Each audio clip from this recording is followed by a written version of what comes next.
Hi guys, இன்றைக்கி morning எழுந்ததுமே காகத்துக்கெலாம் அரிசி வச்சுட்டு பூ பறிக்க கிளம்பிட்டோம். எங்கள் வீடை சுற்றி பூச்செடி வச்சுருக்கனால பூவெலாம் வந்துட்டு பூத்துருச்சு. எங்களுக்கு பறிக்க டைம் இல்லாதனால நாங்கள் விட்டு வச்சுருந்தோம். பட் இன்றைக்கி வந்துட்டு என்னன்னாலும் பரவாயில்ல பறித்து கட்டிடணும்னு சொல்லிட்டு நானும் எங்கள் வீட்டு குட்டீஸும் போய் ஒவ்வொரு பூவாக பறிக்க ஆரம்பிச்சிட்டோம். ஃபர்ஸ்ட் வந்துட்டு காமிச்சது ஒரு கனகாமரம் தான். அது ரொம்ப நாள் இருக்காது. நம்ம தலையில் வச்சுருந்தாலுமே ஒரு ஆஃப்டர்நூனுக்குள்ளேயே அது வாடிடும். செகண்ட் வந்துட்டு காக்கரட்டான்னு சொல்லுவாங்க அது.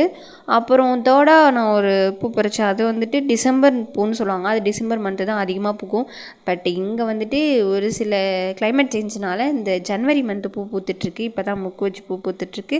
இதுவுமே வந்துட்டு ஒரு கனகாமரம். ஆக்சுவலாக இதுதான் வந்துட்டு கனகாமரம் கலர் சாரீ சுடி அந்த மாதிரிலாம் சொல்லுவாங்களா, கலர்னு சொல்லுவாங்க.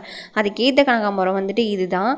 இது வந்துட்டு எல்லோ கலர் கனகாமரம். இந்த எல்லோ கலர் கனகாமரம் தான் இப்போ ரீசெண்ட்லி எங்கள் வீட்டில் வந்துட்டு நிறையா இருக்குது. இது ஒரு செடி தான் வச்சோம். பட் இது வந்துட்டு நல்லா ஸ்ப்ரெட் ஆகி நிறைய செடியாக வந்துருச்சு. இன்றைக்கி மட்டுமே இவ்வளோ பூ பறிச்சிருக்கேன். இந்த பூவெல்லாம் பறிக்கிறதுக்குள்ளே குசுக்கிட்டேன். நான் சரியான கடி வாங்கிட்டேன். நல்லா கடிச்சிருச்சு. கட்டினதுக்கப்புறம் இவ்வளோ பூ வந்து